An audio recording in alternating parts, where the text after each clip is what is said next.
오늘의 본문 말씀은 9장과 10장에 있었던 그 욥의 대답에 대한 소발의 비평으로 시작되고 있습니다. 소발의 비평의 시작은 앞에 보시는 거 저희들이 읽지는 않았지만 11장 2절에 나와 있습니다. 한마디로 말해서 말이 너무 많다라고 욥에 대해서 우리가 흔히 말하는 돌직구를 날리고 있습니다. 말이 많은 정도가 2절에 보시면 말이 많다라고 되어 있고 2절 하반절에도 보시면 말이 많은 이렇게 되어 있죠. 그런데 사실 원문 성경에는 다른 단어를 사용하고 있습니다. 앞에는 말이 많다라는 것이 맞습니다. 다바르 로브라 해서 말이 많다라고 되어 있지만 뒤에 보면 말이 많은 사람이라고 했을 때는 둘 다 말이 많다, 말이 많은 이렇게 되어 있지만 실제적으로 다른 단어는 세페트라는 단어를 써서 원어상으로는 어떤 게 되어 있냐면 옛날 성경에는 이렇게 되어 있습니다. 입이 부푼 사람이다 이렇게 해서. 그런데 그것이 훨씬 더 원어에 가깝습니다. 원어에 입이 부풀어 있다는 거죠. 입이 부풀어 있다는 말이 뭘까요? 입이 부풀어 있다는 말은 하도 말을 많이 해서 입술이 부르텄다는 거죠. 그 정도로 말이 똑같죠? 이렇게 이해하는 바가 똑같습니다. 사람은 똑같으니까요. 그래서 입이 부풀 정도로 말이 많다라고 해석을 하고 있어요. 훨씬 옛날 성경이 좀 원어상에 가깝다고 볼 수 있겠죠.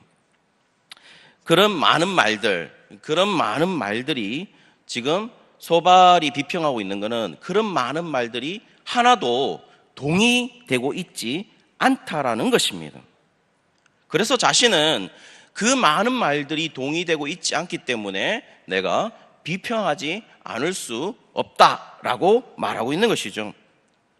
실제로 기존에 가지고 있는 전통적 교리, 그러니까 신에 대한 전통적 교리에 관해서도 욥의 말은 전혀 되지 않는다라고 지금 소발은 비평을 하고 있습니다. 사실 소발의 말을 가만히 지켜보시면 소발의 말은 구구절절히 옳은 이야기를 하고 있는 것처럼 보입니다. 특별히 지적하고 있는 문제는 말이죠.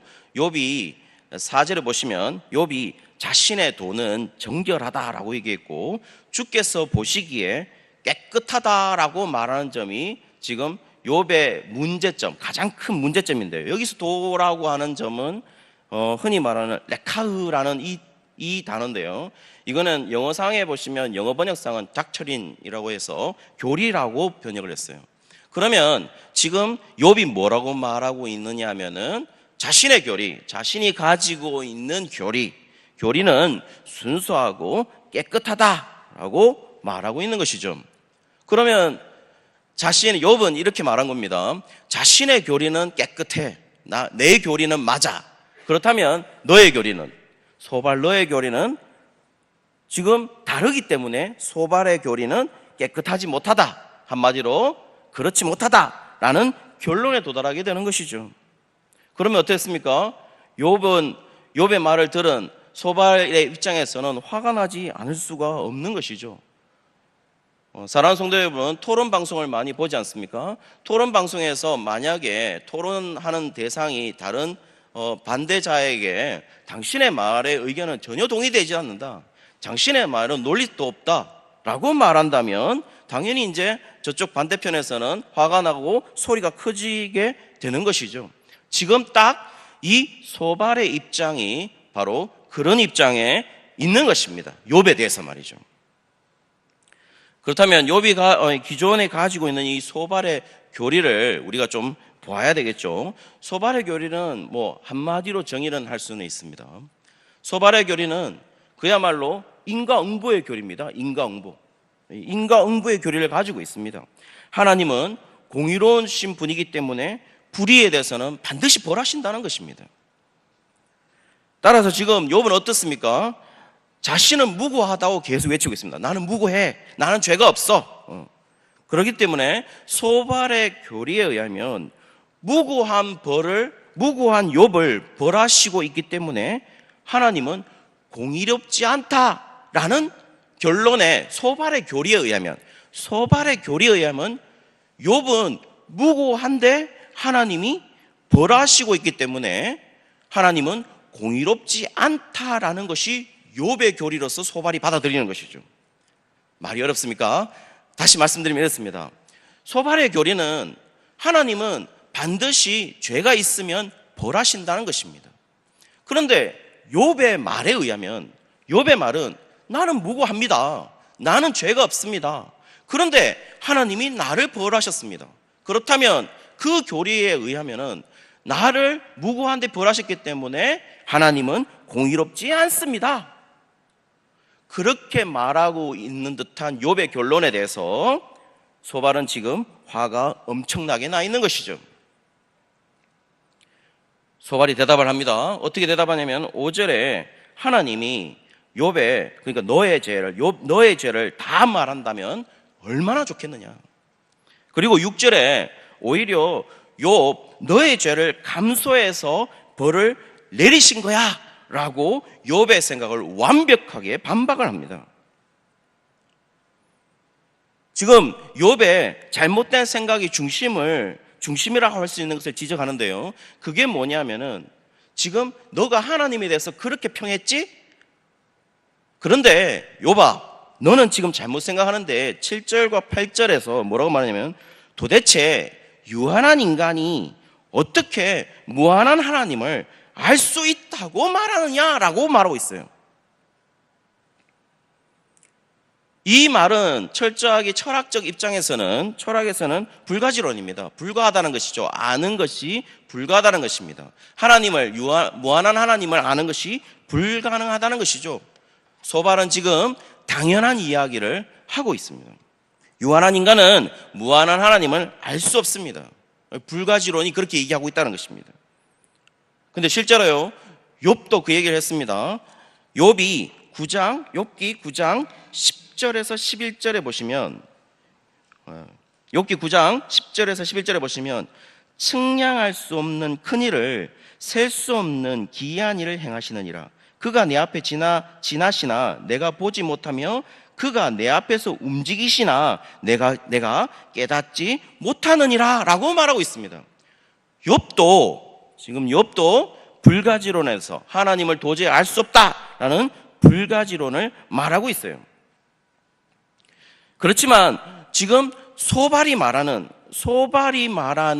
이 불가지론도 욥과는 다른 것이지만 거의 다른 형식의 불가지론을 말하고 있지만 똑같이 불가지론을 말하고 있습니다. 그냥 한마디 불가하다는 겁니다. 아는 것이 불가하다. 이것이 불가지론입니다. 소발은 지금 흔히 우리가 말하는 종교에서 말하는 신, God, 이 God의 개념을 말하고 있는 것이죠.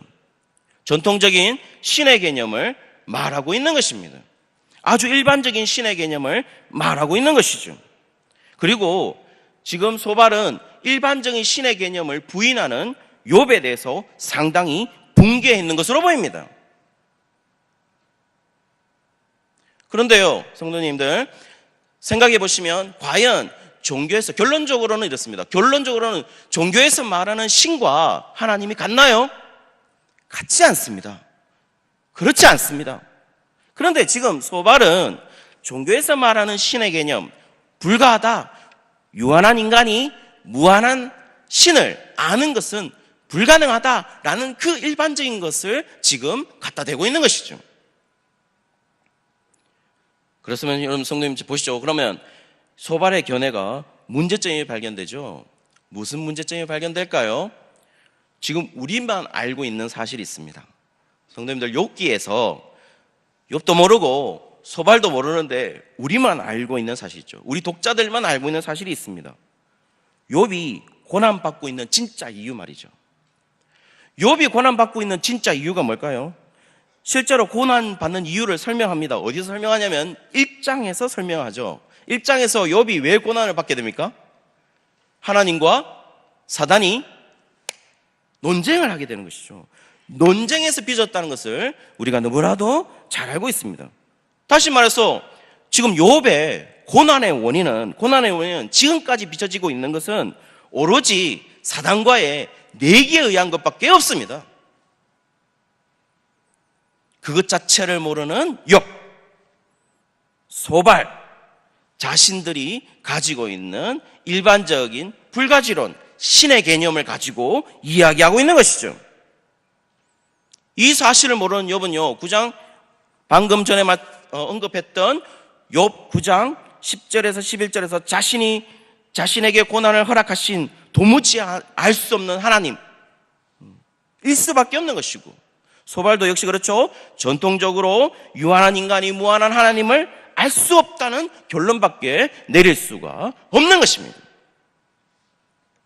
그런데 또 문제점이 하나 있죠. 소발은 분명히 뭐라고 그랬습니까? 유한한 인간이 무한한 하나님을 알 수 없다. 도대체 욥 보고 비판했습니다. 너는 뭐 때문에 하나님을 이렇다 말하느냐? 라고 얘기를 했어요. 그런데요, 소발은 또 뭐라고 말하냐? 소발은 욥이 지금 당하고 있는 고난에 대해서는 하나님이 오히려 6절에 이렇게 말합니다. 하나님께서 너로 하여금 너의 죄를 잊게 하여 주셨음을 알라. 좀 어렵습니까? 하나님께서 너로 하여금 너의 죄를 잊게 하여 주셨음을 알라. 다시 말해서 이런 거죠. 욥, 만약에 욥 너가 알고 있는 모든 죄로 하나님이 심판하셨으면 지금의 고통보다 훨씬 더했음을 알라는 겁니다. 그러면 지금 소발 역시도 하나님을 알 수 없다라고 얘기했음에도 불구하고 욥의 고난에 대해서만은 하나님이 이렇다라고 말하는 모순을 범하고 있는 것이죠. 지금 소말은 하나님이 너무 대단하셔서 유한한 인간이 무엇이라고 정확하게 말할 수 없음에도 불구하고 오로지 욥의 고난에 대해서만은 이런 하나님이라고 정확하게 정의 내리고 있다는 것입니다. 얼마나 논리의 모순입니까? 그런 모순을 가지고 욥을 정의를 했습니다. 욥을 어떻게 정의했냐면 12절에 이렇게 나와 있습니다. 허망한 사람이다 라고 지칭을 했습니다. 욥을 향하여 욥 너는 허망한 사람이야. 이 허망한 사람이야의 뜻은 이렇습니다. 완전히 비어있는, 아무 생각이 없는 그 사람을 지칭합니다. 그리고 들나귀 새끼다 이렇게 비유를 했습니다. 이 들나귀 새끼가 뭘까요? 고대 근동에서는 이 들나귀 새끼라 하는 것은 페레라는 것은 야생 당나귀를 의미합니다. 길들여지지 않은 것이죠. 그리고 누구의 말도 듣지 않는 그런 나귀를 말하는 겁니다. 누굴 지칭할까요? 지금 소발이 누굴 지칭했을 것 같습니까? 당연히 욥을 지칭했습니다. 그런데요, 이것도 사실 잘못 알고 있는 것이죠. 욥은 길들여지지 않은 사람이 아닙니다. 그것은 욥기 1장 5절에 보면 알 수 있습니다. 욥기 1장 5절에 보면 분명 욥은 자녀들의 명수대로 정확하게 번제를 드렸습니다. 그들의 죄를 항상 해결하기를 원했고요. 5절에서 이렇게 표현합니다. 욥의 행위는 항상 이러했다. 욥의 행위는 항상 이러했다. 과연 길들여지지 않았을까요? 사실 우리가 뭡니까? 길들여지지 않았기 때문에 계속 습득시키죠. 계속 습득시키는 건데요. 욥은 이미 자신의 삶의 패턴이 습득된 상태입니다. 그러니까 교육된 상태라는 것이죠. 길들여지지 않았다는 건 뭡니까? 본능으로만 움직인다는 것이죠. 그런데요, 욥은 본능으로 지금 움직이고 있지 않습니다. 교육된 상태로 움직이고 있다는 것이죠. 소발이 말하는 들나귀 새끼가 아닌 것입니다. 소발이 판단을 경솔하게 했다는 것입니다. 다시 말씀드리지만 분명한 것은 말이죠. 소발이 하나님에 대한 판단은 분명 옳은 이야기를 하는 부분이 굉장히 많습니다. 분명 유한한 인간은 무한한 하나님의 뜻과 길을 알지 못하는 것이 당연하고요. 공의의 하나님께서 당연히 심판하시고 그것을 피할 수 없다라는 것도 분명 정확하게 말하고 있습니다. 그런데요, 지금 소발은 무엇을 실수하느냐? 이런 보편적인 것들을 개별화시키는 것이죠. 보편적인 것이 반드시 개별적인 것을 다 포함하지는 않습니다. 다시 말해서요, 보편적인 것을 욥의 특별한 상황까지 다 포함한다라고 말할 수는 없는 것이죠. 그리고 소발은 한 걸음 더 나아갑니다. 13절부터 이렇게 말합니다. 욥에게 너가 죄가 많다. 그리고 당장 회개해야 된다. 라고 말합니다. 그렇게 비판합니다. 지금까지 12절까지 말한 것을 기초로 해서 단도직입적으로 회개해야 된다라고 말하고 있습니다. 그러면서 4가지 동작을 규정을 했습니다. 첫째는 너의 마음을 바로 정하라. 둘째는요, 주를 향하여 손을 들어라.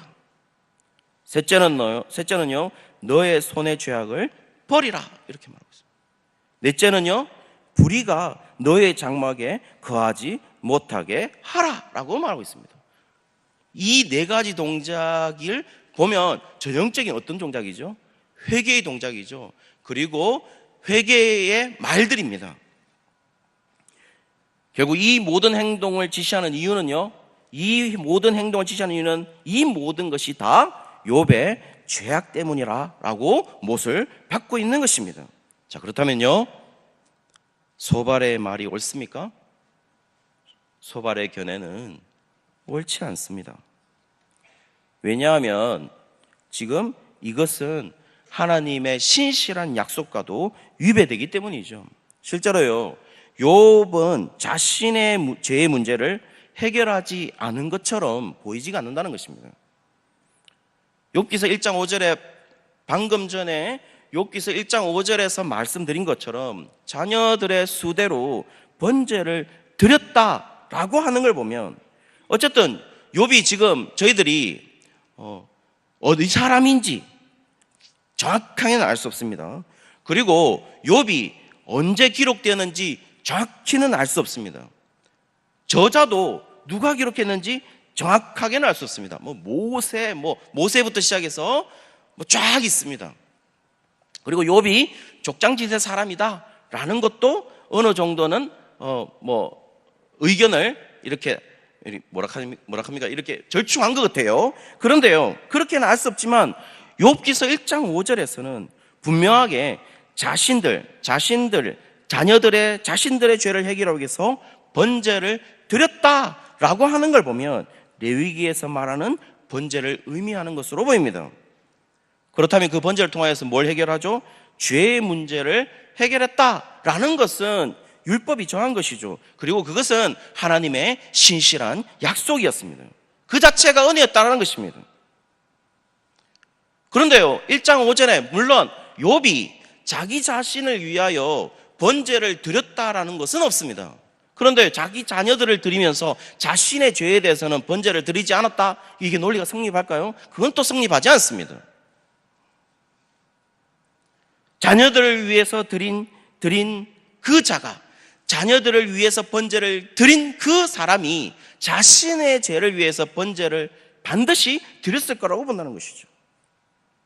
그렇다면 지금 욥은 자신의 죄의 문제를 해결할 방법을 알고 있다는 것입니다. 그리고 그렇게 번제를 드렸다면 욥의 죄 때문이라고 말하는 소발의 논리는 맞을까요? 맞지 않는 것입니다. 그거는 하나님의 신실한 약속에도 맞지 않는 것입니다. 제사를 통해서 죄의 문제를 해결한다는 것은 율법이 정한 약속입니다. 그것은 하나님이 정해준 율법이죠.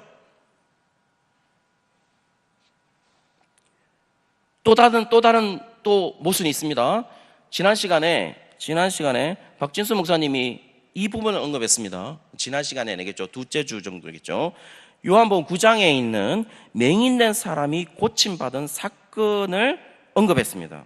거기에서 9장 2절에서 제자들이 묻습니다. 뭐라고 묻냐면 이 사람이 맹인된 이유가 뭡니까? 라고 물었을 때 누구의 죄로 인함인 것입니까? 라고 묻습니다. 그러나 이 물음에서 예수님의 대답은 어떠했습니까?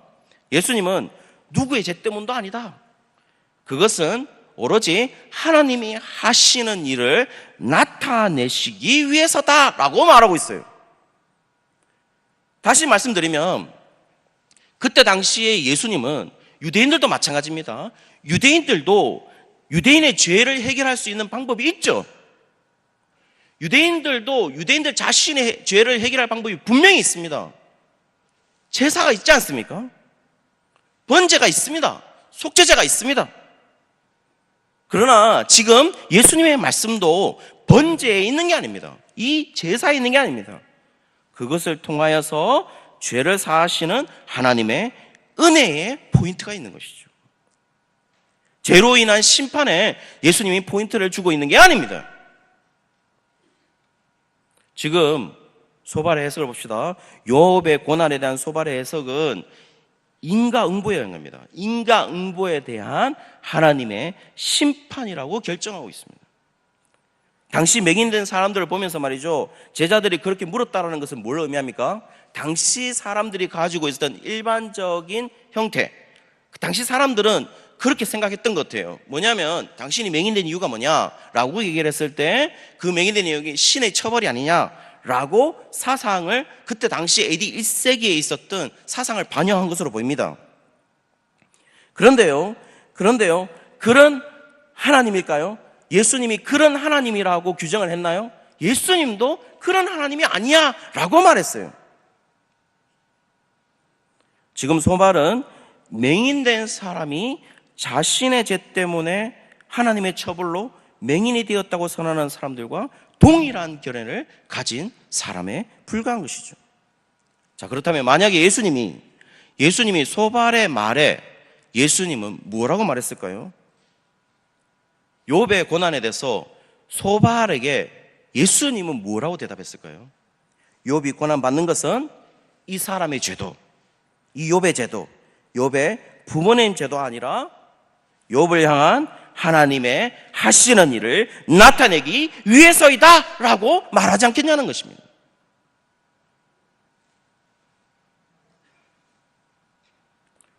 소발의 논리를 계속 쫓아가 보겠습니다. 소발의 논리를 계속 쫓아가 보면 11장 15절부터 이제 회개 결과가 나옵니다. 회개 결과를 나오면 회개를 하면서, 회개를 하게 되면, 너가 회개를 하게 되면 이제 고개를 빳빳이 들어도 돼. 이제. 그리고 두려움도 없을 거야. 환난도 없을 거야. 희망과 평안이 함께 할 거야. 많은 사람들이 욥 너의 도움을 바랄 것이다. 이렇게 말하고 있습니다. 다시 말해서 회개만 하면 넌 만사 형통이야 라고 말하고 있는 것이죠. 맞을까요? 맞지 않습니다. 다시 말씀드립니다. 요즘 유행하는 단어를 한번 사용해 보겠습니다. 팩트 체크를 해보겠습니다. 팩트 체크를 하면 지급의 욥의 원인은 뭡니까? 욥의 고난의 원인이 뭡니까? 욥에게 있는 게 아니죠. 욥에게 있는 게 아니라 하나님과 사단의 논쟁에서 비롯된 겁니다. 욥의 이런 상황을 알지 못하는 소발의 말은 어떻습니까? 이런 상황을 모르는 소발의 말은 욥이 고난받고 있는데 이것 때문에 이게 정확한 팩트인데 이것 때문에 고난받고 있는데 너 죄 때문에 고난받는다라고 말하고 있다면 욥에게는 상당한 아픔으로 다가올 수밖에 없는 것이죠. 우리도 흔히 말하든 당신이 어렵게 된 이유가 뭐냐? 당신이 고난받는 이유가 뭐냐? 당신의 죄 때문이야 라고 말하는 것과 동일한 것입니다.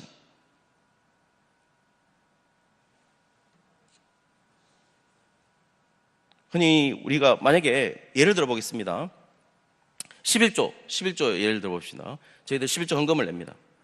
11조 내는데요, 우리가 일주일에 11조를 낸다 칩시다. 일주일에 우리가 1,100원을 벌었다고 친다면 1,100원을 얻다면 11조를 얼마 내야 됩니까? 1,100원입니다. 110원이죠. 110원입니다. 그런데 마음에 10원을 못 넣겠는 거죠. 10원을. 저도 똑같았습니다. 옛날에 제가 좀 부끄러운 이야기지만 옛날에 5만 원으로 떨어지던 날이 있었습니다. 예를 들어서 제가 사례비를 85만 원을 받는다고 칩시다. 85만 원을 받던 그 시절이 있었습니다. 85만 원을 받으면 그래서 제가 아내하고 얘기를 했습니다. 11조를 얼마 내야 되지? 8만 5천 원 내야 되는데 목사로서 5천 원 내기가 좀 그렇다. 그렇다고 해서 정확하게 11조는 8만 5천 원인데. 그래서 제가 생각을 했죠. 그렇다, 그럼 좀 이렇게 하자. 한 달에는 8만 원, 한 달에는 9만 원 내자. 이렇게 얘기를 했어요. 그러면서 마음이 엄청나게 다가오는 거죠. 부담이. 그러면서 아내가 저보고 얘기했습니다. 이거 목사라는 게 그렇게 얘기를 했어요. 11조는 그만큼 우리가 이 10원 한 장도 중요하게 생각한다는 겁니다, 사실은. 그런데요, 1,100원을 버는 사람이 110원을 하지 아니하고 10원짜리 뗐어요. 100원만 했습니다. 그런데 월요일 날 사고가 났습니다. 그러면 우리 마음속에 뭐가 떠오를까요? 10원! 이게 떠오르는 것이죠. 우리는 이렇습니다. 그러니까 그것 때문이야 라고 생각하는 것이죠. 우리는 그렇습니다. 이런 식의 결과라면 그리스도인에게서 벌어지는 많은 불행들, 일반적 사람들이 보는 많은 불행들, 다 그 불행들을 뭐라고 규정해야 됩니까? 소발의 말에 의하면 너 자신의 죄 때문이다 라고 말하려고 하는 것이죠.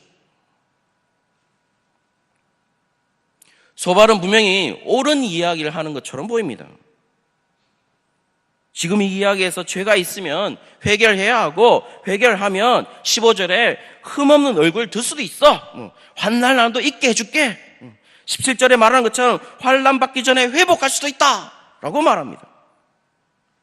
그러나 이것이 욥에게는 다 맞지 않는 말들입니다. 하나님의 심판을 단순히 인과응보식의 결과로 이해한다면 그것 자체가 바로 하나님을 인간의 자태로 이해하는 것에 불과한 것이죠. 우리도 사실 어떻습니까? 성도님들과 교제를 나눕니다. 성도님과 교제를 하면서 그 성도를 향한 하나님의 특별한 계획을 배제하고 오히려 자신이 이해하고 있는 하나님의 잣대로 엄격하게 말하면서 인간의 잣대로 그 성도를 재단해버린다면 그것은 교제가 아니라 정죄가 되는 것이죠. 사실 하나님도 우리를 정죄하셨나요? 하나님도 우리를 정죄하지 않으셨습니다. 그 정죄하지 않기 위해서 예수님을 십자가에 못 박았습니다. 지금 소발에게서 없는 게 뭘까요? 소발의 이야기에서 발견되지 않는 게 뭘까요? 바로 하나님의 은혜인 것입니다. 그리고 그 은혜가 어떻게 욥에게 적용되고 있는지는 소발은 지금 전혀 파악하고 있지 않는 것입니다.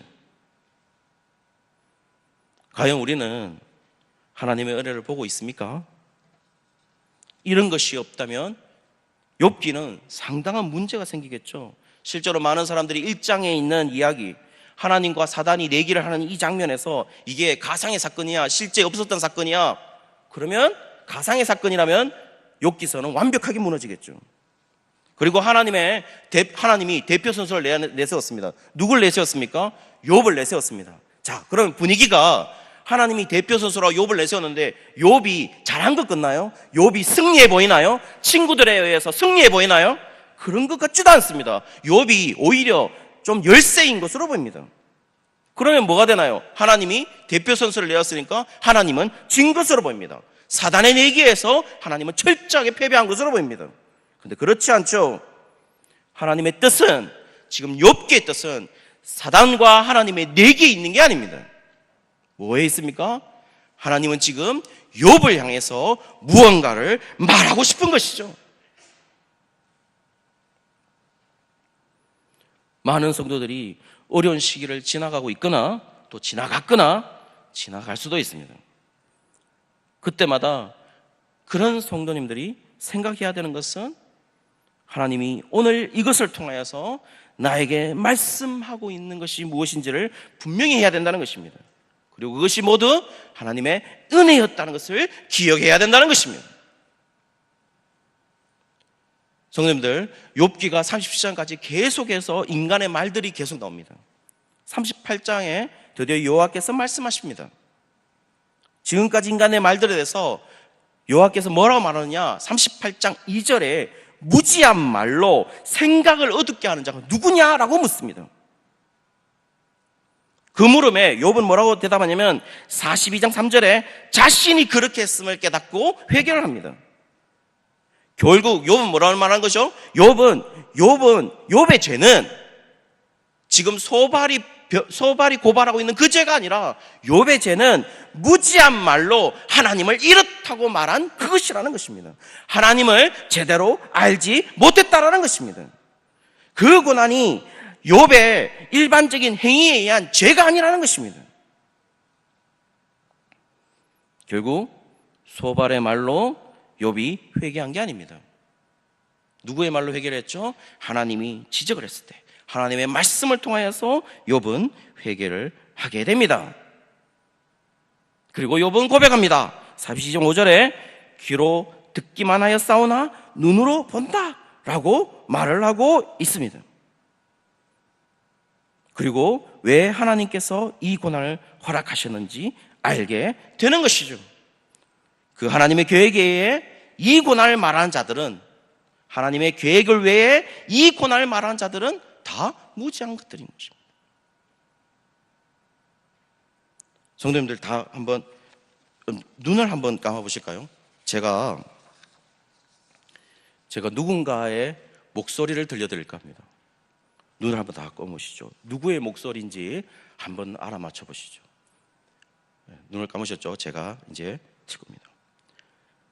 사랑하는 하나님 아버지, 감사합니다. 오늘도 부족한 이 죄인이 하나님 아버지 앞에 나옵니다. 오늘 이관영 담임 목사님의 말씀으로 큰 은혜를 누리게 하옵소서. 눈을 떠보시죠. 누구였을까요? 누구였다고 생각하시나요? 누구실까요? 누구지? 김모 장로님이라 생각하시겠죠? 아니요, 저입니다. 저예요. 사랑하는 성도 여러분들, 왜 이런 얘기를 할까요? 우리는 지금 귀를 들었습니다. 귀로 뭔가를 들었습니다. 귀로 들으니 감쪽같죠? 워낙 특출나지 않습니까? 특출나게 구분을 못합니다. 그런데요, 잠시 동안 눈을 뜨시죠. 잠시 동안 눈을 뜨시고 한 3초간 저를 보시겠습니다. 제가 누굴까요? 김태훈 목사라는 것을 대부분 알죠. 성도님들, 귀로 듣는 것과 눈으로 보는 것을 차이를 아시겠나요?